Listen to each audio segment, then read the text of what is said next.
Comment je suis devenu bilingue alors que je ne parlais que le français à l'âge de 15 ans? Dans cette vidéo, je vais te montrer exactement, mais pas à pas, de A à Z, comment à l'âge de 15 ans je parlais pas un mot d'anglais et comment aujourd'hui I can speak English like literally like perfectly. Alright? So I'll show you this. Let's go. Et d'ailleurs, si tu me connais pas, aujourd'hui, alors que j'étais nul en anglais, je parlais littéralement que le français à l'âge de 15 ans. Aujourd'hui, je suis considéré comme ce qu'on appelle un hyper polyglotte, donc je parle 7 langues. Et j'ai également fondé Labaril English, qui est juste ici, où on aide des centaines de personnes à parler anglais rapidement, sans méthode scolaire, sans grammaire et sans attendre des années pour voir des résultats concrets. D'accord? Le but, c'est pas d'apprendre l'anglais, c'est de le parler. Et donc, comment je suis devenu bilingue et comment j'ai parlé autant de langues à l'âge de, je crois que j'ai littéralement à l'âge de 22-23 ans, je parlais déjà cette langue. Et tu verras, je suis pas doué pour les langues. J'ai jamais grandi aux États-Unis. J'ai pas vécu aux États-Unis. Je suis parti que 5 jours aux États-Unis. Je parle portugais alors que je suis jamais parti au Brésil. J'ai pas de don linguistique. Et fondamentalement, au début, j'aimais pas vraiment ça. Donc, je vais te montrer. Alors, tout a commencé. J'avais, je crois que c'est à quel âge qu'on apprend l'anglais en Suisse? Je sais pas parce que j'ai grandi en Suisse, à Lausanne, pour ceux qui connaissent. Et en Suisse, on apprend, on apprend l'allemand avant l'anglais. Donc déjà, j'ai commencé, alors si je dis pas de bêtises, j'ai dû commencer l'apprentissage de l'anglais vers 13 ans, je crois 12-13 ans. Donc j'ai commencé à l'âge de 12-13 ans. Donc je parlais, alors évidemment peut-être je connaissais good morning, je connaissais les mots classiques, quoi. Les mots classiques, peut-être que tout le monde connaît, les thank you, enfin ce genre de mots. Donc je connaissais que ça. Les the, enfin vraiment j'avais peut-être quoi, 5-10 mots à ma connaissance. Et donc, je commence l'anglais à l'école, parcours classique, hein, comme un peu tout le monde. Bah, très vite, en fait, je me rends compte que j'apprends pas grand-chose, que mis à part de la grammaire, de l'écriture, on parle... Je crois que fondamentalement, les 3 premières années scolaires de mon anglais, j'ai dû parler... allez, si j'ai parlé 30 minutes, c'est déjà énorme. Donc, j'ai pas du tout parlé. J'ai évidemment, mon niveau d'anglais n'était pas bon, à part le fait que je pouvais, quand je lisais, je pouvais voir quelques mots et ah, celui-là, je l'ai appris à l'école, mais j'étais incapable de parler. Ensuite, je suis parti donc au lycée et j'ai essayé donc à nouveau d'apprendre l'anglais. Et là, j'ai quand même quelque chose qui m'a peut-être sauvé, entre guillemets, c'est que je suis fan de foot, de l'équipe Chelsea. Et ça m'a permis de me connecter un tout petit peu à l'anglais. Donc j'ai commencé gentiment à être baigné un peu dans ça. Et ça m'a permis de prendre goût un peu à l'anglais. De me dire, ok, c'est vrai que ça pourrait être intéressant si je parle anglais, parce que j'avais quoi, 14-15 ans. Donc je me disais, ah, c'est vrai que l'anglais, ça peut être intéressant. Donc j'avais ce sentiment de devoir apprendre l'anglais, mais je sais pas, je comprenais, je savais, je pense que j'étais pas encore conscient qu'il y avait d'autres méthodes. Et donc j'allais à l'école et j'essayais malgré tout de comprendre les commentaires, mais je comprenais absolument rien. Et donc j'apprenais à l'école et à nouveau, là j'avais une prof qui était quand même un peu plus sympa et qui nous parlait en anglais constamment, mais on comprenait absolument rien vu que c'était pas du tout adapté à notre niveau. Et elle nous faisait quand même faire des... Malgré elle, je pense, parce qu'elle avait vraiment envie de... Ça se voit, elle était vraiment motivée, elle adorait son travail. Mais malgré elle, en fait, elle devait nous faire faire, pardon, elle devait suivre son cursus, en fait. Et malgré elle, je suis sûr qu'elle aurait adoré, en fait, faire ce que je fais, parce que elle était vraiment passionnée par ce qu'elle faisait, mais elle devait suivre un cursus et elle devait, voilà, je me rappelle, elle me disait ouais bon voilà on doit faire le cursus, donc la grammaire, etc., etc. Elle nous faisait ces tests de vocabulaire au tableau, on devait réciter les 10 mots qu'on devait apprendre par cœur la veille. Donc à nouveau j'apprenais plein de trucs, de la grammaire, du present, j'apprenais plein de choses, mais j'étais incapable de parler. Et j'ai décidé alors ça c'est marrant, j'ai décidé de prendre des cours particuliers. Il y avait mon lycée, en Suisse on appelle ça le gymnase. J'ai pris des cours particuliers en dehors. Ils offraient des sessions en dehors du lycée. Et donc j'avais pris 2 heures, je crois, c'était tous les lundis soirs, de 17h à 19h. Après j'avais le foot. Et je prenais ces sessions du coup. Et c'était pareil en fait, on faisait full grammaire, donc j'ai arrêté au bout de 3 semaines parce que je me rendais compte que c'était pas vraiment ce qui me permettait de parler anglais. Je comprenais pas, mais je continuais à essayer, à essayer, à essayer, à essayer. Puis bon, j'avais plein d'autres choses aussi à faire, donc. Mais voilà, ça faisait quoi? Ça faisait fondamentalement, ça faisait 6 ans que j'apprenais l'anglais en soi. Ça faisait 6 ans, mais toujours pas de résultat. Et j'essaye les applications du coup parce que j'avais vraiment envie de le faire. Donc vers l'âge de 16-17 ans, j'essaye les applications, donc Duolingo, Babbel. J'avais utilisé quoi d'autre? Bouzou, je crois, à cette époque. J'avais utilisé, je sais plus comment ça s'appelle, Mosalingo, je crois quelque chose comme ça, je ne sais plus. Mais j'ai essayé plein d'applications. Là, déjà, je sens que c'est un peu plus fun. Mais à nouveau, je suis incapable de parler en fait. Je bloque, incapable de parler. Et je décide d'acheter une formation en ligne. Donc c'est une formation en ligne où on me dit que c'est une méthode différente, on va se concentrer sur parler, etc. Sauf qu'en fait, c'est une formation en ligne où on me donne des logins et je suis livré à moi-même, je suis laissé un peu seul dans la nature. J'ai un support par mail, mais ils mettent 48 heures avant de répondre. C'est des formations vidéo où concrètement, c'est pas adapté à moi, c'est pas adapté à mon niveau, c'est pas personnalisé, c'est pas mon style d'apprentissage. On me dit qu'il faut faire ci, ça, mais il n'y a pas de pratique. Donc, à nouveau, je me dis, mais ouais, peut-être c'est moi le problème en fait. Peut-être c'est juste moi et je suis pas fait pour l'anglais. 17, 18 ans, il me semble, ouais, après c'est 17, 18 ans. Je décide de littéralement partir en séjour linguistique. Je me dis, avec certaines économies que j'avais mis de côté, mes parents m'ont également aidé. Je les remercie d'ailleurs. Enfin, quoique. Parce que du coup, je suis parti en séjour linguistique. Et je me suis dit, bah, c'est ça en fait. Il faut. Je me suis remis en question. Je me suis dit, mais, ok, donc là, l'école, ça n'a pas marché. Les applications, ça ne marchent pas. Les méthodes, la formation en ligne, tout ça, ça ne marche pas. Les cours particuliers, etc., dans ton lycée, ça n'a pas marché. Donc, il faut partir à l'étranger en fait. Il faut partir à l'étranger, être en immersion totale.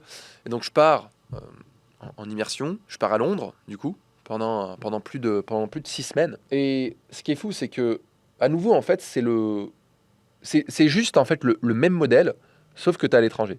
Donc, en fait, c'était le même modèle qu'on avait à l'école, et c'était juste une école, en fait. Donc, on était là, le matin, de 8 heures à midi. Donc, ce qui était cool, c'est qu'après, c'était libre. Mais de 8 heures à midi, j'étais dans une salle de classe, et je vais pas dire le nom de l'école, mais c'était une des écoles les mieux réputées de Londres. Donc, pour vous dire, je vais là-bas, on est littéralement dans une salle de classe, où on est genre 15, 16, et oui, on est par niveau, mais certains ont un meilleur niveau que d'autres, enfin, il y a quand même un gap. Mais ça, c'était quand même bien fait. Ils nous ont quand même fait une séance d'introduction, on était mis dans des classes par niveau, etc. Il y avait quand même ça, c'était bien fait, ça, je dois le reconnaître. Mais je suis dans cette salle, et je me rappellerai toujours parce que j'avais 18 ans, j'avais une hernie discale.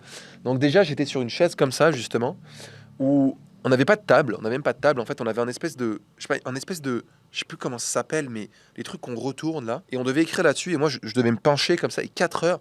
Donc j'avais mal au dos, je me rappelle, j'avais mal au dos. On était là avec un prof il avait son écran digital et il nous disait, ah, on va faire de l'écriture aujourd'hui, on va faire le passé simple, on va faire le present perfect, on va faire ce genre de choses. Et je me souviens de pas beaucoup apprendre. En fait, j'apprends beaucoup de choses. Et j'emmagasine, je me dis, waouh, c'est cool. J'apprends énormément. Mais à nouveau, quand je dois parler, je suis incapable. Je suis incapable de parler. Et malheureusement, même si j'ai fait quand même certains amis qui ne parlent pas français, malheureusement, les Français restent en français parce que après, tu as les pauses entre les 4 heures. On avait une pause à 10h30, 11h30. Tu avais quand même des pauses. Et donc, pendant ces pauses, j'étais littéralement en train de parler avec des Français. Enfin, c'est horrible, mais malgré moi, alors que je voulais ne pas le faire, malgré moi, c'est inconscient, c'est ta zone de confort. En fait, quand tu parles à l'étranger, zone de confort, surtout quand moi j'étais jeune, j'avais 18, 19 ans, je crois. Donc, ouais, j'avais 18 ou 19, je sais plus. T'as cette zone de confort où tu parles à l'étranger, dès que tu vois quelqu'un qui parle français, c'est waouh, tu parles français, enfin quelqu'un avec qui tu peux échanger, parce que tu sais que t'as pas cette barrière de la langue. Et donc, c'est fou, mais je me rappellerai toujours, dans ces fameuses pauses, il y avait les Japonais entre Japonais, il y avait les Espagnols, enfin les hispanophones, les Latinos entre Latinos, les Français entre Français, les Belges, Suisses, Français. Il y avait carrément des groupes WhatsApp de l'école où c'était les Français de l'école. Il y avait enfin c'était fou. Et malgré nous, en fait, malgré nous, on était tous là pour parler anglais, mais malgré nous, tu peux pas juste ignorer ton confrère, je sais pas comment ça se dit, quand c'est quelqu'un qui est de la même langue, mais qui n'est pas de la même nation. Je sais pas comment, c'est pas un compatriote du coup, vu que c'est pas de la même patrie. Ton linguistique, je ne sais pas comment on dit. Enfin bref, tu m'as compris. Quand c'est quelqu'un qui parle la même langue que toi, mais tu peux pas juste l'ignorer en fait. Tu peux dire, ah non, mais moi je suis. Donc c'est dur. Même si tu veux, c'est dur. Et donc malheureusement, bah, je passe beaucoup de temps avec eux, même si j'essaie quand même de parler avec d'autres personnes, etc. Mais encore une fois, ça bloque toujours. Et je suis pour tout ce que j'avais dépensé, l'effort, la logistique, le fait de partir 6 semaines et de couper totalement de ma vie professionnelle, même si j'étais jeune, de ma vie professionnelle, personnelle, de ma famille, pour si peu de résultats, ça en valait pas la peine. Et je reviens du coup en Suisse. Et je me dis, mais vraiment, c'est vraiment, je crois que c'était juste un soir comme ça. Et je commence à regarder justement pour continuer à m'améliorer. J'avais pris un prof particulier d'ailleurs après l'école. Ça n'avait pas marché non plus. C'était des leçons de grammaire et j'en pouvais plus. Je me disais, ouais, bah vas-y, c'est moi en fait. Et je pense vraiment qu'un jour, je ne me rappelle plus exactement quand, mais je commence à me poser des questions fondamentales sur comment est-ce qu'on apprend vraiment une langue. Est-ce que c'est moi le problème? Est-ce que c'est, enfin, qu'est-ce qui cloche en fait? Et là, je tombe sur un de mes mentors qui s'appelle Luca Lamparello, qui est un hyper polyglotte, qui parle plus de 15 langues aujourd'hui, c'est aberrant. Il me pose cette question, ou dans une de ses vidéos, il pose cette question, c'est comment est-ce que tu as appris, comment est-ce que tu appris ta langue maternelle? Et ça m'a brusqué. Je suis wow, mais c'est évident. Mais pourquoi en fait j'apprends de manière scolaire? Pourquoi j'ai dépensé toute cette énergie et toute une fortune dans toutes ces méthodes, alors que il faut juste apprendre de la même manière qu'on a appris sa langue maternelle. Et là, je me dis, mais wow, mais en fait, c'est ça. En fait, c'est ça c'est pas moi, c'est la méthode. C'est la méthode que j'utilise, le problème. Parce que j'étais sérieux, j'étais motivé, il me fallait juste la bonne méthode et le bon accompagnement. Donc, je décide de me faire coacher par ce grand monsieur, que je remercie aujourd'hui grandement à nouveau. Et donc, c'était en individuel, en one-to-one, et là, il m'explique absolument tout. Et là, je me rends compte que, wow, en fait, on fait tout à l'envers, on fait absolument tout faux. Et là, il m'enseigne absolument tout, toutes les techniques de linguistique. Et là, je commence à prendre goût et je commence même à me faire former par Céline Deluca, qui est championne de mémoire. Elle est top 10 championne mondiale de mémoire. Elle est je crois qu'elle est championne nationale de Belgique de mémoire. Donc, c'est son expertise, c'est la mémoire. Et là, je me fais former également là-dessus, en individuel. Je suis allé la voir en Belgique. Ensuite, je me suis fait coacher par quelqu'un qui s'appelle Ben, en prononciation. Donc, j'ai voulu tout savoir de la prononciation, de la phonétique, de comment est-ce qu'on structure les mots, donc, tout ce genre de choses. Et je suis pas prof d'anglais, j'ai pas de diplôme d'anglais ou quoi que ce soit. Mais j'ai juste voulu comprendre vraiment. Et je me suis formé. J'ai investi, les amis. Luca Lamparello, Ben et Céline, ça m'a coûté plus de 10 000 euros. Littéralement. Luca Lamparello, ça m'a coûté 300 euros de l'heure. Céline, c'est pareil. Ben, c'était pareil. C'était même plus. J'ai investi énormément sur moi et sur mes compétences. Mais j'ai pas de diplôme de prof d'anglais. Mais j'ai juste été chercher l'information à la source avec des experts. Un expert en prononciation, un expert en linguistique, le king, et des experts en mémoire. C'était les 3 choses que j'ai effectuées.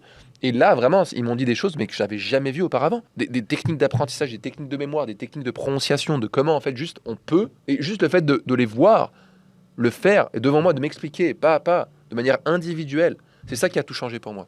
Et là, j'ai eu le déclic, en fait. Et j'ai commencé à prendre goût pour les langues. J'ai commencé à apprendre l'anglais. Je me suis dit, mais wow, mais en fait, je parle anglais. Et je me rappellerai toujours ce jour où je savais même pas que j'étais bilingue. Parce que je prenais tellement de plaisir et je le faisais comme ça avec un accompagnement qu'au final, j'étais bilingue. Et je suis parti étudier à l'étranger. J'ai voyagé en Indonésie, en Amérique du Sud, partout, sans barrière de la langue. J'étais capable de parler avec les gens, juste de tenir des conversations. Et je me suis dit, waouh, en fait, c'est génial. Je peux juste parler avec les gens sans devoir avoir un temps de latence, sans devoir bloquer avec la grammaire. C'est juste naturel, c'est fluide. Et enfin, en fait, je parle anglais comme je parle le français. Donc gentiment, je fais ça. Je me fais accompagner. Je parle anglais. Et je commence à prendre goût pour d'autres langues. Donc j'essaie l'espagnol. Je parle espagnol. D'ailleurs, par rapport à ça, en fait, j'avais fait également un séjour linguistique en Espagne. Donc quand je parlais de Londres, j'avais fait également un séjour linguistique en Espagne. Parce que je voulais apprendre l'espagnol. J'avais aussi envie d'apprendre l'espagnol. Donc j'avais ce goût pour les deux. Et donc après, je me mets avec les mêmes techniques, en fait. Je reprends l'apprentissage de l'espagnol. J'essaie de l'améliorer. J'apprends l'italien parce que je suis italien d'origine, donc je voulais absolument apprendre l'italien. J'apprends le portugais, j'améliore mon allemand parce que j'avais déjà des bases en allemand.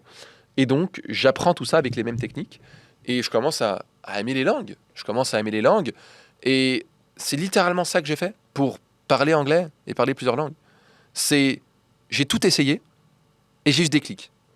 J'ai eu ce déclic de choisir un mentor qui m'accompagne. Enfin, plusieurs même. Plusieurs. Et ce que je veux te dire, c'est que j'étais littéralement, et peut-être tu es dans cette situation, j'étais à ça de me dire, je parlerai pas anglais. Et vas-y, on laisse tomber. Mais les amis, juste, c'est fou parce que ça tient à rien. Vraiment. Et ça peut paraître un peu exagéré ou je ne sais quoi, mais l'anglais a littéralement changé ma vie. Parce que, imaginez-vous, j'étais vraiment vers 19 ans, je me suis dit, mais en fait, c'est soit, vas-y, en fait, l'anglais on oublie, soit ça va le faire, en fait. Et c'était ma dernière chance de suivre cet accompagnement. C'était vraiment ma dernière chance parce que je me dis, bon, là, si ça marche pas, vas-y, autant laisser tomber, quoi. Enfin, je veux dire, si tu mets 6 ans, 7 ans, 8 ans à essayer de faire quelque chose et que ça marche pas, à un moment donné, tu peux plus, en fait, tu satures. Donc, c'était ma dernière chance. Et c'est fou parce que c'était soit ça marchait et je me donnais les moyens, soit, en fait, j'abandonnais. Et heureusement que j'ai choisi la bonne méthode, que j'ai suivi et que j'ai investi en moi. C'était pas gratuit. J'ai mis mes dernières économies là-dedans, j'ai investi plus de 10 000 euros, les amis. plus de 10 000 euros. Parce que j'ai décidé de y aller, de aller ou de y aller, je ne sais plus. Erreur de grammaire, on s'en fiche. D'aller all-in sur une méthode qui marche vraiment. J'avais des doutes, j'étais pas sûr. Je me suis dit, oh, peut-être c'est une arnaque, peut-être que ça va pas marcher, peut-être que bon, voilà. Mais j'étais tellement désespéré que je me suis dit, allez, let's go, on y va. C'est sûrement peut-être quelque chose de différent qu'il me faut. Et j'y suis allé. C'est ça, en fait, le message de cette vidéo, c'est que peut-être que t'as tout essayé, t'as dépensé des fortunes à droite à gauche et que tu veux enfin une méthode qui marche. Bah, c'est ce que j'ai fait parce que après avoir tout essayé, après avoir été aidé par ses mentors, et ben, en fait, j'ai pris goût par l'apprentissage de langue. J'ai commencé à le dire à mes amis que je parle plusieurs langues, maintenant je parle anglais, etc. Et naturellement, mes amis me demandaient des conseils. Et j'ai toujours voulu aider les autres, fondamentalement, mais je savais pas trop ce que je voulais faire dans la vie. Et je savais que je voulais pas avoir de job classique. Et je voulais toujours juste aider les autres, de base. Et on a commencé à me dire, ouais, mais en fait, faudrait que tu aides les gens à apprendre des langues. Tu parles plusieurs langues, tu as des compétences. Peut-être que tu peux juste leur montrer la voie qui est différente. Et c'est ça la mission de la Baril English, c'est de vous montrer qu'on peut apprendre différemment et qu'on peut juste parler anglais. Qu'il y a beaucoup plus que ça, en fait. Que c'est pas juste apprendre une langue. Et que ça peut, c'est juste, ça peut. J'en suis la preuve vivante. Je parlais que le français à l'âge de 15 ans et mal, parce que mes parents ne sont pas francophones. Aujourd'hui, je parle 7 langues, pas toutes parfaitement, mais j'ai réussi. Et j'en suis la preuve vivante. On a plein de témoignages d'élèves, de personnes qui ont 70 ans, des gens qui sont dyslexiques, qui ont réussi, mais j'en suis également la preuve vivante. Et c'est ce déclic. Et je me remercie d'avoir pris cette décision, parce que si j'avais pas pris cette décision, j'aurais jamais pu faire ça. Et donc, pour en revenir à ce que je disais avant, du coup, mes amis me disaient, ouais, donc... tu vas pouvoir aider les autres, etc. Donc, au début, j'ai aidé des amis, je donnais des conseils. Et j'ai un ami qui s'appelle du coup Simon, à qui j'ai fait mes premières sessions, qui aujourd'hui également fait partie de la Baril English. C'est aujourd'hui mon associé, que vous ne voyez pas sur les réseaux sociaux, mais c'est mon associé, il s'occupe de toute la partie produit, où il va structurer les produits chez la Baril English, où il va nous aider. Au début, je faisais des sessions tout simplement pour l'aider à apprendre l'anglais. Ça a été lui, ça a été des amis, et au final, en fait, ses amis me disaient, ouais, mais il faudrait que tu postes sur Instagram, il faudrait que tu postes sur YouTube, pourquoi t'en parles pas? Au début, bah, ça y est, je dis, ouais, mais non. Et j'ai commencé à le faire, et soudainement, un élève, 2 élèves, 3 élèves, plusieurs élèves, et les gens me disent, mais c'est incroyable ce que tu fais, la méthode, elle est incroyable, enfin quelque chose de différent, merci de ne pas faire un truc scolaire.